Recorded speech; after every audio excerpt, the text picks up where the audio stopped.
Culture کے طوفان کی وجہ سے وہ دیا بجھنے نہیں پائے گا. آپ پانی کے بہاؤ کے ساتھ، آپ کلچر کے بہاؤ کے ساتھ بہنے نہیں پائیں گے. آپ سچائی پر، اپنی جگہ پر مضبوطی کے ساتھ قائم رہیں گے. یہ بات اللہ تبارک و تعالیٰ نے سورہ کے آغاز میں ہی فرما دی ہے. اور پھر اللہ تبارک و تعالیٰ نے اصحاب کہف کا جو واقعہ بیان کیا ہے اس میں بھی یہی بات کہی گئی ہے. جو قرآن کی خصوصیات تھیں ان میں بھی وہی خصوصیات آ گئی تھی اللہ پر ایمان کی وجہ سے. اللہ تبارک و تعالیٰ ان کے بارے میں بھی یہی بات فرماتے ہیں. فقالوا ربنا رب السماوات والارض لن ندعو من دونه الها الا قد قلنا اذا شططا. کہ وہ چند نوجوان تھے، وہ چند نوجوان تھے جنہوں نے کہا کہ ہمارا رب اللہ ہے. اور جب اللہ پر وہ ایمان لے آئے اور اس کے بعد وہ ڈٹ گئے اور اس کے بعد بادشاہ کا پریشر آیا، ان کو جان سے مار دینے کی دھمکیاں دی گئیں اور معاشرے کے لوگوں نے ان کو وکیانوس کہا اور ان کو لفنڈر نوجوان کہا. ہوتا ہے نا کہ بعض اوقات ہوتا ہے نا معاشرے کے بگڑے ہوئے بچے. اور اسی طرح جیسے ابراہیم علیہ السلام بھی بچے ہی تو تھے، ان کی عمر 10-12 سال ہی تھی جب انہوں نے کہا کہ یہ بت جو ہیں جو تم نے بنائے ہوئے ہیں یہ تو تمہارے رب نہیں ہو سکتے، یہ نہ بولتے ہیں نہ بات کرتے ہیں، نہ تمہارے مسئلوں کو حل کرتے ہیں، نہ سنتے ہیں، تو یہ تمہارے یعنی کہ خدا کیسے ہو سکتے ہیں. اور اسی طرح پورا جو شہر تھا وہ ابراہیم علیہ السلام کے خلاف کھڑا ہو گیا. اور ابراہیم علیہ السلام نے جب بت توڑ دیے تو وہ ان کو جو آگ میں پھینک دیا گیا، یعنی ان کو ہارڈ ٹائم دیا گیا. لیکن ابراہیم علیہ السلام ڈٹ گئے اور آگ میں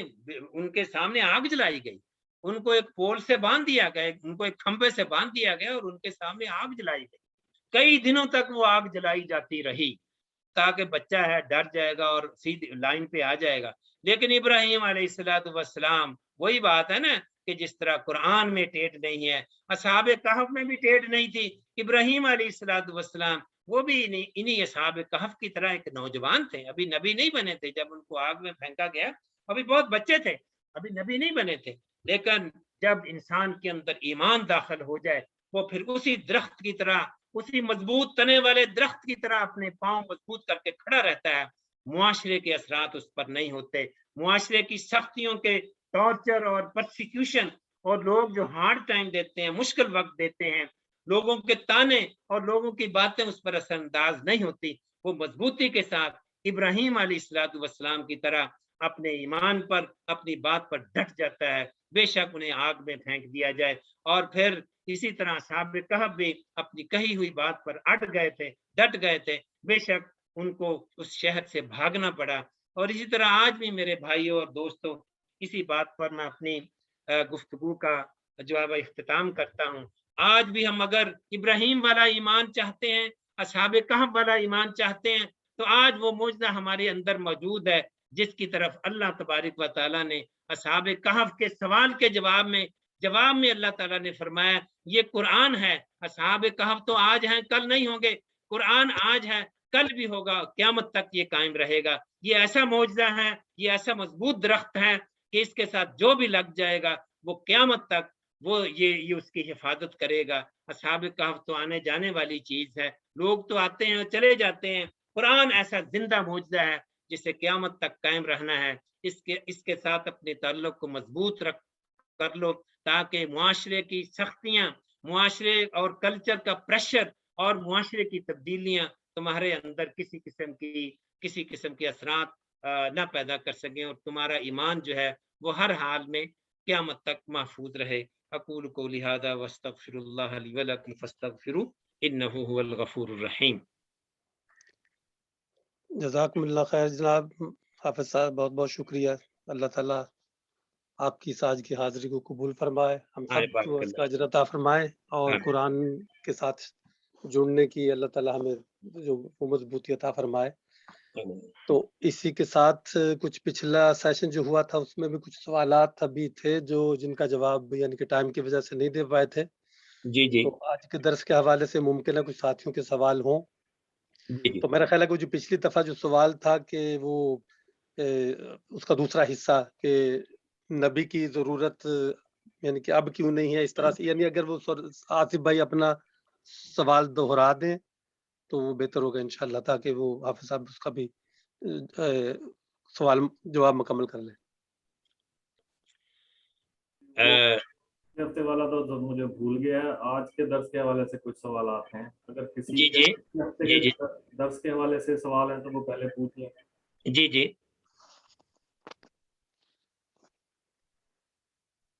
جی کوئی جی کریں۔ سوال؟ جی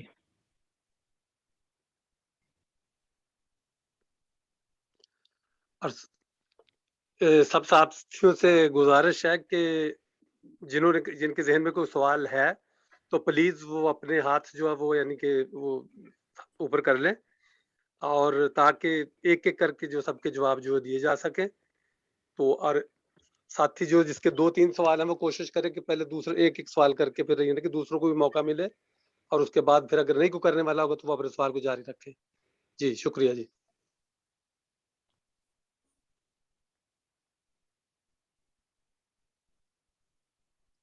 جی آتے بھائی۔ جی میرے 3-4 سوال ہیں، پہلے وہ جن کا ایک ایک سوال ہے وہ پوچھ لیں۔ جی جی ایک پہلے ایک کریں جی۔ ہاں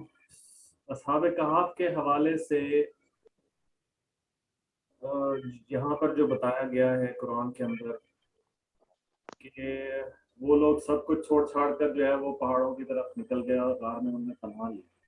جی اس سے ہمیں یہ سبق ملتا ہے کہ ہم بھی جو ہے وہ یعنی کہ یہ ایک طرح سے کہہ لیں کہ رہبانیت والا ہی اس کو سلسلہ کہا جا سکتا ہے کسی حد تک۔ تو کیا اس سے ہمیں یہ سبق ملتا ہے کہ ہم بھی اسی طریقے پر عمل کرتے ہوئے جو ہے وہ سب کچھ چھوڑ چھاڑ کر اور جو ہے جنگل میں یا کسی غار میں جا کے پناہ لے لیں، اگر ہمارا یہاں جو آج کل کے جس طرح کے حالات ہیں، جس طرح آپ نے بتایا فحاشی کے اور یعنی کے اور بے راہ روی کے، تو اس سے بچنے کے لیے ہم کیسا طریقہ اختیار کر سکتے ہیں؟ تو اصل میں اصحاب کہف کے بارے میں یہ جو سورہ نازل ہوئی ہے، اس میں اس بات کی طرف بھی اشارہ ہے، تفاسیر میں اس کا ذکر ہے کہ اصل میں اس بات کی طرف اشارہ ہے کہ ابھی وقت آنے والا ہے کہ آپ صلی اللہ علیہ وسلم بھی اس معاشرے کو چھوڑ کر غار کی طرف جائیں گے، پناہ لیں گے۔ یعنی آپ صلی اللہ علیہ وسلم پر بھی جب مکہ میں حالات تنگ کر دیے گئے تھے تو آپ صلی اللہ علیہ وسلم نے بھی غار ثور میں پناہ لی تھی اور اس علاقے کو چھوڑ دیا گیا تھا، یعنی ہجرت کر لی تھی۔ تو اسی طرح اصحاب کہف نے جیسے کہ اپنے ٹاؤن کو، اپنے شہر کو چھوڑ کر غار میں پناہ لی، تو ایک قسم کا نبی کریم صلی اللہ علیہ وسلم کو یہ اشارہ دیا جا رہا ہے کہ وہ وقت آنے والا ہے، اور یہ جس کا کہتے ہیں دس از دا لائن آف ایکشن، یہ جو مستقبل کا لاہ عمل یہ ہے۔ تو جہاں تک آپ کی بات ہے کہ کیا ہم بھی، ہمارے لیے یہ سبق ہے کہ سوسائٹی کو، معاشرے کو چھوڑ کر جو ہم بھی جو ہے وہ رہبانیت کی طرف نکل جائیں۔ دیکھیں اس کا ایک وقت ہے، نبی کریم صلی اللہ علیہ وسلم نے مکہ کو چھوڑا نہیں تھا، مکہ کو چھوڑا نہیں تھا، حالانکہ آپ پر اور آپ کے صحابہ پر بہت زیادہ ظلم کیا گیا، یعنی کہ اتنا ظلم تھا کہ اس کا آپ تصور بھی نہیں کر سکتے۔ یعنی بلال رضی اللہ تعالی عنہ کے گلے میں رسی ڈال کر ان کو جانوروں کی طرح گلیوں میں گھسیٹا جاتا تھا، اور آپ صلی اللہ علیہ وسلم اس کو دیکھ رہے تھے۔ تو ہم یہ نہ ہو کہ ہم بڑی آسانی کے ساتھ یہ تصور کر لیں کہ یہ اس ماحول میں رہنا میرے لیے مشکل ہے اور میں جو ہے وہ یہاں سے نکل کر کار میں پناہ لے لوں۔ ہاں وہ حالات ابھی اگر ایسے ہو جائیں کہ ہمارے گلے میں بھی رسی ڈال کر گھسیٹا جائے، تو آپ صلی اللہ علیہ وسلم نے بھی تو اس کو بھی برداشت کیا۔ آپ صلی اللہ علیہ وسلم نماز پڑھ رہے تھے تو جب سجدے میں گئے تو آپ کے جسم کے اوپر، کمر کے اوپر اونٹ کی اوجری رکھ دی گئی۔ اونٹ کی اوجری بہت بڑی ہوتی ہے اور اس کے اندر جب گند مند بھی بھرا ہوا ہو تو اس کے وزن کی وجہ سے آپ اوپر اٹھ نہیں سکے،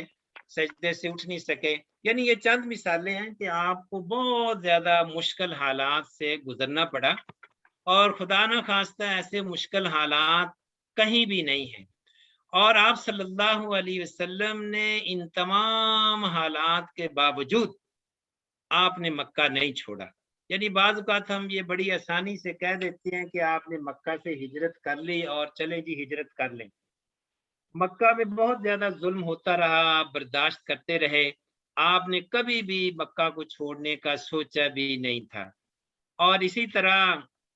مکہ میں بعض اوقات ہم یہ سوچتے ہیں کہ ماحول بڑا خراب ہے، فحاشی ہے، عریانی ہے، تو اس ماحول سے نکل جانا چاہیے. تو وہ بھی آپ صلی اللہ علیہ وسلم بھی ماحول خراب تھا وہاں. آپ کو علم ہونا چاہیے کہ کسی بھی ویسٹرن کنٹری کی طرح وہاں بھی نیوڈٹی یا فحاشی بہت زیادہ تھی. لوگ ننگے ہو کر یعنی اپنے عورتیں بھی کپڑے اتار کر کعبے کا طواف کرتی تھی، یعنی اتنا گندا ماحول تھا. اس کے باوجود آپ اسی ماحول میں رہے تاکہ اس ماحول میں دین کی دعوت کا کام کیا جا سکے، تاکہ اس اندھیرے میں روشنی کا مینار بن سکے. تو یہ اس میں میسج ہرگز نہیں ہے کہ کسی ماحول جہاں خراب ہو وہاں اس ماحول کو چھوڑ کر ہم نکل جائیں. اگر تمام اچھے لوگ نکل جائیں تو پھر وہاں برائی کو ختم کرنے کے لیے، وہاں اندھیرے میں روشنی جو ہے اس کو پیدا کرنے کے لیے تو ہم کیا اس کا تو پھر ہم اس کا تو کوئی انتظام نہیں ہوگا. تو ہمیں ہمیشہ اندھیرے میں روشنی کا مینار بن کر رہنا چاہیے اور معاشرے کے اندر خراب کلچر کے اندر رہنا چاہیے، لیکن اپنے آپ کو تعلق کو قرآن کے ساتھ اتنا مضبوط کر لیا جائے کہ ارد گرد کا جو خراب ماحول ہے اس کا اثر آپ کی شخصیت پر نہ ہو. نبی کریم صلی اللہ علیہ وسلم نے اس وقت مکہ کو چھوڑا جب آپ کی جان کو خطرہ تھا، یعنی اس رات چھوڑا. اگر آپ سیرت کا مطالعہ کریں تو اس رات چھوڑا تھا جس رات آپ صلی اللہ علیہ وسلم کے گھر کا گھیراؤ کر لیا تھا. واقعے کی تفصیل کا وقت نہیں ہے. ہر قبیلے سے ایک آدمی منتخب کیا گیا تھا کہ ہر قبیلے سے ایک آدمی آیا اور ان سب نے مل کر آپ نے گھر کا گھیراؤ کر لیا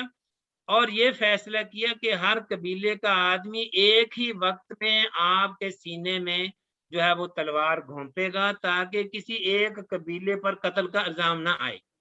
کیونکہ اگر کسی ایک قبیلے پر قتل کا الزام آئے تو جو آپ صلی اللہ علیہ وسلم کا قبیلہ تھا وہ اس سے انتقام لیتا، کیونکہ قبائلی نظام تھا اور اس لیے وہ ڈرتے تھے، وہاں پولیس تو تھے نہیں. تو اس لیے انہوں نے یہ آپ کے قتل کا بڑا گھرونا جو ہے وہ پلان کیا. اور اس کا تذکرہ قرآن کریم میں سورہ انفال میں بھی ملتا ہے، وَإِذْ يَمْكُرُ بِكَ الَّذِينَ كَفَرُوا لِيُثْبِتُوكَ أَوْ يَقْتُلُوكَ أَوْ يُخْرِجُوكَ، کہ انہوں نے فیصلہ کر لیا تھا کہ آپ کو یا تو قتل کر دیں یا آپ کو پریزن میں ڈال دیں یا آپ کو یہاں سے نکال دیں. تو اس رات اللہ تعالیٰ نے حکم دیا کہ اے نبی اب یہاں سے نکل جاؤ. یعنی اللہ کا حکم آیا تو نکلے، اپنی مرضی سے نہیں نکلے کہ یہاں تو یار زندگی بہت تنگ ہے، یہاں تو میرے ایمان کو بڑا خطرہ ہے، اور یہاں تو یعنی مضبوطی کے ساتھ وہاں ڈٹے رہے اور قرآن کے ساتھ تعلق رکھیں. اسی لیے تو کہا گیا ہے قرآن کے ساتھ چمٹ جائیں. باہر کا گندا ماحول آپ کو پھر اثر انداز نہیں ہو سکے گا. ہاں اگر آپ کو جان کا خطرہ ہے تو نکل جائیں. اور اسی طرح ان اصحاب کہف کو بھی جان کا خطرہ تھا اور ان کے قتل کے وارنٹ جو ہیں وہ جاری ہو چکے تھے بادشاہ کی طرف سے، اس لیے وہ غار کی طرف چلے گئے. اور نبی کریم صلی اللہ علیہ وسلم کو بھی قتل کے احکامات جاری ہو گئے تھے، اس لیے بھی وہ غار کی طرف، غار ثور کی طرف چلے گئے. یعنی یہ بھی میں نے بتایا نا کہ یہ اس میں آپ صلی اللہ علیہ وسلم کی ہجرت کا موازنہ بھی کر دیا گیا ہے. شکریہ جناب، بہت بہت. عاطف بھائی دوسرا سوال اپنا رکھے، ریاض بھائی کا ہاتھ کھڑا ہے. ریاض بھائی اپنا سوال کریں، مائک آن کر لیں. جی بسم اللہ الرحمن الرحیم. السلام علیکم ورحمۃ اللہ. محترم آپ صاحب، اللہ تعالیٰ آپ کو اجر عظیم عطا فرمائے. درس بہت اچھا تھا. میرا یہ سوال ہے، صحابہ کاف کے وقت بھی ایک حکومت تو تھی نا، وہ حکومت اس وقت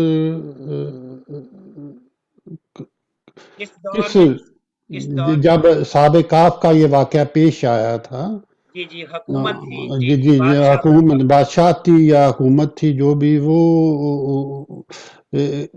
توحید پرست تھی یا توحید کے مخالف تھی؟ وہ بت پرست تھے. جی میرا یہ سوال تھا. جی بت پرست تھے. اور یہ کہا جاتا ہے کہ یہ عیسائی تھے. عیسائی سے یہ تو مختلف روایات ابھی اسلام سے پہلے کا واقعہ ہے نا. جی اس سے میرا اتھینٹسٹی سے تو کچھ نہیں کہا جا سکتا، جی پر کچھ تفاسیر میں یہ لکھا ہوا ہے کہ نبی کریم صلی اللہ علیہ وسلم کی پیدائش سے کوئی 70 سال پہلے یہ واقعہ ہوا. اچھا لیکن سچائی کے ساتھ، اتھینٹسٹی کے ساتھ، کیونکہ قرآن اور حدیث میں یہ نہیں ہے تو ہم نہیں کہہ سکتے. جی یہ پریکٹسنگ عیسائی تھے، ابھی اسلام نہیں آیا تھا. عیسیٰ علیہ السلام کے فالوور تھے، اور جو وقت کا بادشاہ تھا وہ بت پرست تھا. اس میں میرا بحث کرنے کا مقصد نہیں ہے، لیکن اس میں ایک چیز میرے مطالعہ نے آئی ہے کہ وہ صحابہ کہف جو تھے ان میں ایک یہ بھی وجہ تھی کہ یہ بت پرست ہیں یا دوسری اللہ پہ یقین نہیں رکھتے، کیونکہ صحابہ کہف کے متعلق تو کنفرم ہے نا کہ وہ توحید پرست اللہ پہ یقین رکھتے تھے، اور اس کی وجہ نے کہا کہ ہم ایسی حکومت میں، ایسے ماحول میں نہیں رہنا پسند کرتے، تو اس لیے انہوں نے کنارہ کشی کر لی تھی. اس میں پتہ نہیں، اس میں آپ کی تھوڑی سی وضاحت چاہتا ہوں پلیز. نہیں، ان کے قتل کے احکامات، ان کو قتل جان کا خطرہ تھا. اچھی ٹھیک ہے، شکریہ جی، بہت بہت مہربانی، بہت بہت مہربانی. شکریہ. عاطف بھائی دوسرا سوال.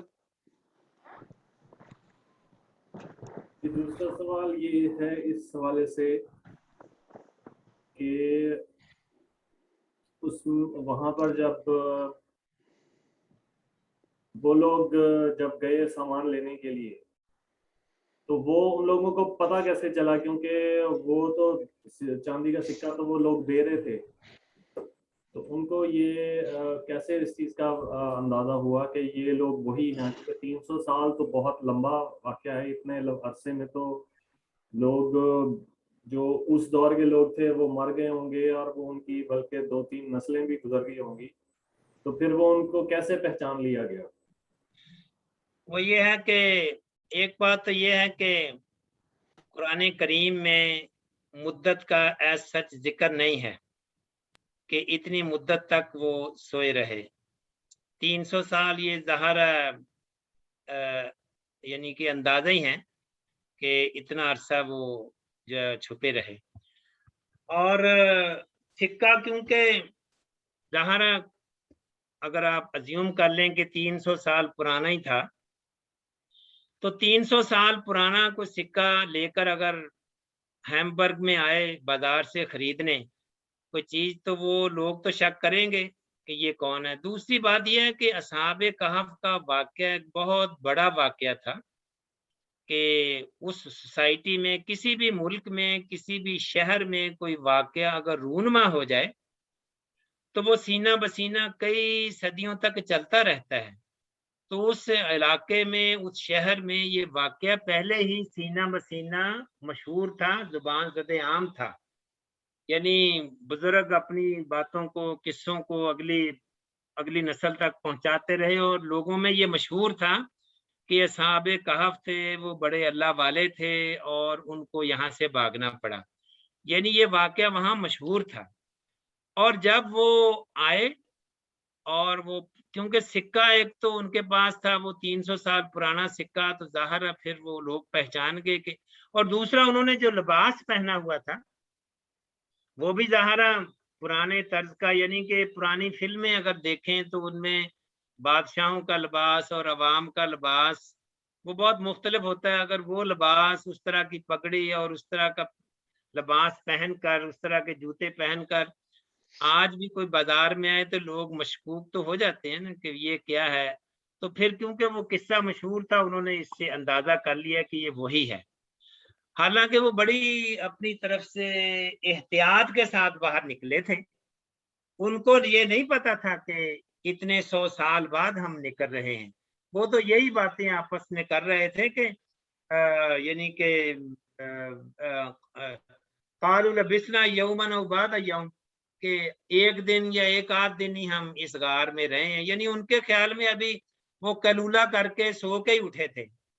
تو ان کو بالکل خیال نہیں تھا کہ یہ اتنے سال گزر گئے ہیں، سکے بدل گئے ہیں، فیشن بدل گیا ہے، ہمارے جو کپڑے ہیں وہ لوگ پہچان جائیں کہ یہ پرانے زمانے کا لباس پہن کر کون آ گیا ہے. تو وہ تو کہہ رہے تھے کہ ول یتلطف، یہ قرآن کریم میں آیا نا کہ ول یتلطف، کہ بڑی احتیاط سے باہر جانا، کہیں بادشاہ پہچان نہ لے،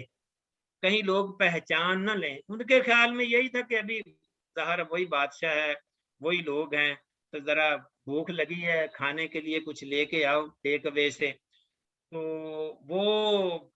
ان کو یہ نہیں پتا تھا کہ ہم پرانے یعنی اتنی دیر گزر چکی ہے. لیکن پرانا لباس، پرانے سکے، پرانا سٹائل سب کچھ بدل گیا تھا، تو وہ ظاہر ہے وہ پہچان لیے گئے. تو یہ آپ کا سوال یہی تھا نا کہ اس کو پہچانا. جی حافظ صاحب، یہ ویسے بھی ہے کہ عاطف بھائی انہوں نے ایک سورۃ کہف کی پورے کی تشریح تو نہیں کی نا، جس کے اندر یہ آپ کے سوال کا جواب بھی یقیناً آ جاتا. یہ انہوں نے قرآن کے ایک یعنی کہ رکوع کی جو تشریح کی ہے تو 10 آیتوں کی، تو اس لحاظ سے یعنی کہ جو آپ نے سوال کیا ہے وہ قرآن کے اندر سارا موجود ہے. نہیں پھر بھی سوال چلیں بنتا ہے، لیکن اس میں عاطف بھائی یہ جو بہت سارے، ایک اور بات بھی میں اس کی طرف بھی توجہ دلانا چاہوں گا. جیسا کہ میں نے عرض کیا کہ اللہ تبارک و تعالیٰ نے جب یہ قصہ سنایا، یہ بہت اہم بات ہے، پلیز اس کو غور سے سنیں. اللہ تبارک و تعالیٰ نے جب یہ قصہ قرآن کریم میں سنایا تو اس طرح سے اپنی بات کا آغاز کیا، نحن نقص علیک نبأہم بالحق، یعنی میں سچی سچی جو صحیح جو ضروری بات ہے وہ اس قصے میں بتانے لگا ہوں. اللہ تبارک و تعالیٰ نے اس طرح سے اس کو بتانے کا آغاز کیا، نحن نقص علیک نبأہم بالحق. تو اس میں ان لوگوں میں جو باتیں مشہور تھیں، وہ بہت ساری باتیں مشہور تھیں کہ وہ 9 تھے یا 3 تھے یا 5 تھے، اور اسی طرح وہ یہ باتیں بھی مشہور تھیں، کوئی کہتا تھا 300 سال وہ سوئے رہے، کوئی کہتا تھا کہ 100 سال سوئے رہے. تو یہ ساری باتیں لوگوں میں مشہور تھیں. اور اللہ تبارک و تعالیٰ نے جب یہ قصہ سنایا تو اللہ تبارک و تعالیٰ نے یہ بات نہیں بتائی کہ وہ کتنے تھے. اللہ تبارک و تعالیٰ نے یہ بالکل نہیں بتایا کہ وہ کتنے سال جو ہے وہ کتنے 100 سال سوئے رہے. تو اللہ تعالیٰ نے یہ فرما دیا قل ربی اعلم بعدتہم، کہ اللہ تعالیٰ کو ان کا اس کا علم ہے کہ وہ کتنی ان کی مدت تھی. اور اسی طرح اللہ تبارک و تعالیٰ نے یہ بھی فرما دیا سیقولون ثلاثۃ رابعہم کلبہم، کچھ کہتے ہیں کہ وہ 3 تھے، چوتھا ان کا کتا تھا. وَيَقُولُونَ خَمْسَةٌ سَادِسُهُمْ كَلْبُهُمْ، کچھ کہتے ہیں 5 تھے اور چھٹا ان کا کتا تھا. وہ کہتے ہیں رجمًا بالغیب، یعنی یہ ایسے یعنی وہ گیس لگا رہے ہیں، یعنی پانی میں جیسے ہوتا ہے نا پتھر پھینکنا، رجمًا بالغیب، یعنی خام کا جو ہے وہ اندازے لگا رہے ہیں. وَيَقُولُونَ سَبْعَةٌ وَثَامِنُهُمْ كَلْبُهُمْ، کچھ کہتے ہیں 7 تھے اور 8واں ان کا کتا تھا. لیکن اس کے بعد اللہ فرماتے ہیں قُلْ رَبِّ أَعْلَمُ بِعِدَّتِهِمْ مَا يَعْلَمُهُمْ إِلَّا قَلِيلٌ، ان کی مدت کا بھی اللہ کو علم ہے. اور تمہیں، اور آگے اللہ تبارک و تعالیٰ نے یہ فرمایا کہ میں وہ آیت ڈھونڈ رہا ہوں کہ ان کی جو ہے وہ فَلَا تُمَارِ فِيهِمْ إِلَّا مِرَاءً ظَاهِرًا، کہ جو بات بتا دی گئی ہے اس پہ اس کو بس غور کرو، خام کا ایسی باتوں کو خریدنے کی کوشش نہ کرو جو بتائی نہیں گئی. اصل میں اللہ تبارک و تعالیٰ جب قصے سناتا ہے قرآن کریم میں، یوسف علیہ السلام کا قصہ ہے، اصحاب کہف کا قصہ ہے، موسیٰ علیہ السلام کا قصہ ہے. قصہ اس طرح سے سنایا، قصے کے سٹوری کے وہ حصے سنائے جاتے ہیں جن کا تعلق ہدایت سے ہے، قصے کے وہ حصے سنائے نہیں جاتے جن کا تعلق ہدایت سے نہیں ہے. اب ان کی تعداد کتنی تھی اس کا تعلق ہدایت سے نہیں ہے. اللہ تعالیٰ نے ان کی ہدایت جان بوجھ کر نہیں بتائی، یہ نہیں کہ اللہ کو علم نہیں ہے. اللہ تعالیٰ فرماتے ہیں مجھے علم ہے کتنے تھے، لیکن why do you need to know, تمہیں کیا ضرورت ہے ان کی تعداد جاننے کی، اس کا ہدایت سے تعلق ہی نہیں ہے. اللہ تعالیٰ نے سورت بھی نازل کر دی اور ان کی جو باتیں مشہور تھیں کہ 5 تھے 3 تھے ان کو بیان کر دیا، پھر بھی یہ نہیں بتایا کہ وہ کتنے تھے. یعنی کہ اللہ تعالیٰ ایسی باتیں کسی بھی قصے میں نہیں بتاتے جن کا ہدایت سے تعلق نہیں ہوتا. جس طرح کوئی ٹیچر جب لیکچر دیتا ہے تو وہ فوکس رکھتا ہے اپنے اسٹوڈنٹ کو، وہ ایسی غیر ضروری تفصیلات جو ہے وہ نہیں بتاتا تاکہ طلباء جو ہے اسٹوڈنٹ جو ہیں وہ الجھ نہ جائیں، اور جو اصل بات سمجھنے والی ہے، جو سیکھنے والی ہے، اس پر ان کی توجہ مرکوز رہے یا فوکس رہے۔ اب کئی باتیں بہت سارے لوگ، مثلا ایک دفعہ سورہ یوسف کی میں تفسیر کر رہا تھا، کسی نے سوال کیا کہ یہ وہ یوسف علیہ السلام کے جو بھائی تھے 10 ان کے نام کیا ہیں؟ میں نے کہا بھائی ان کے نام جاننے کی ضرورت ہی نہیں ہے، اللہ تعالیٰ نے ان کے نام بتائے ہی نہیں قرآن کریم، بس یہ بتایا کہ وہ جو ہے نا وہ ان کے، اب یہ سیکھو کہ ان کے اندر حسد تھا، اب یہ سیکھیں کہ حسد نہیں ہونا چاہیے، اس کا تعلق ہدایت سے ہے، ان کی جو حرکتیں ہیں وہ نہ کریں، ان کو نام، ان کے ناموں سے آپ کو غرض نہیں ہونی چاہیے۔ یہ کسی نے سوال کیا جی یعقوب علیہ السلام ان کے والد تھے، ان کی والدہ کا نام کیا تھا؟ یوسف علیہ السلام کی، تو پھر اس کا جواب بھی یہی تھا کہ والدہ کے نام کا تعلق ہدایت سے نہیں ہے، ہدایت کا تعلق اس سے ہے کہ انسان یوسف علیہ السلام کی طرح ایک نوجوان جو ہے وہ اپنے آپ کو برائی سے بچا کے رکھے، چاہے اس کو برائی کی طرف دعوت دی جائے پھر بھی وہ اپنے کردار کی حفاظت کرے، یہ ہے میسج جس پر توجہ مرکوز رہنی چاہیے۔ تو اسی طرح اصحاب کہف کا جو واقعہ ہے، اللہ تبارک و تعالیٰ نے اس کے وہ حصے بیان کیے ہیں جس کا تعلق ہمارے ایمان کی مضبوطی سے ہے، جس کا تعلق ہماری ہدایت سے ہے، ان کی تعداد کتنے سال رہے، یعنی وہ تفصیلات اللہ تعالیٰ کسی بھی واقعے میں، جتنے بھی واقعات قرآن کریم میں آئے ہیں، اللہ تعالیٰ تفصیلات وہ نہیں بتاتے جن کا تعلق ہدایت سے نہیں ہوتا۔ تو اس میں بھی بہت سارے سوالات، یعنی وہ آگے چل کے آیت آتی ہے سیقولون، سوال کرتے ہیں، پوچھتے ہیں، ایک دوسرے سے پوچھتے تھے نا، تو ایک لحاظ سے اللہ تعالیٰ نے ایسے غیر ضروری سوالات سے منع دی یہاں فرمایا ہے، اور واقعے کی پوری تفصیلات اس لیے بھی قرآن کریم میں نہیں دی گئی، اگر نہیں دی گئی تو ہم بھی اس پہ اپنا وقت ان باتوں پہ نہیں لگائیں جن کی ضرورت نہیں اللہ تعالیٰ نے محسوس کی۔ بہت بہت شکریہ جی حافظ محترم، انشاءاللہ اللہ تعالیٰ آپ کو جزا دے، آپ نے ہمارے لیے وقت نکالا، ہمارے اس یعنی کہ گیپ کو یعنی کہ آپ نے وہ فل کیا، بارک اللہ، اور مولانا کی صحت کے لیے ہم سب دعا گو ہیں، اللہ تعالیٰ ان کو صحت کاملہ عطا فرمائے۔ تو پھر بھی انشاءاللہ آپ لوگوں کی کبھی ضرورت پڑی تو انشاءاللہ آپ سے رابطہ کریں گے۔ ٹھیک ہے جی، تو بہت بہت شکریہ۔ اس کے ساتھ ہمارا آج کا یہ درس، اس کا پروگرام ہم ختم کرتے ہیں، کیونکہ اس کے بعد ہمارا حدیث کا جو اپنا پروگرام ہوگا اس کو لے کے ہم چلتے ہیں انشاءاللہ۔ تو حافظ محترم، ٹھیک، ہم سب کے لیے آپ بھی دعا کریں، اللہ تعالیٰ آپ کو جزا عطا فرمائے اور صحت تندرستی عطا فرمائے۔ آمین۔ تو جی آپ یعنی کہ ٹھیک ہے جی پروگرام میں شامل رہنا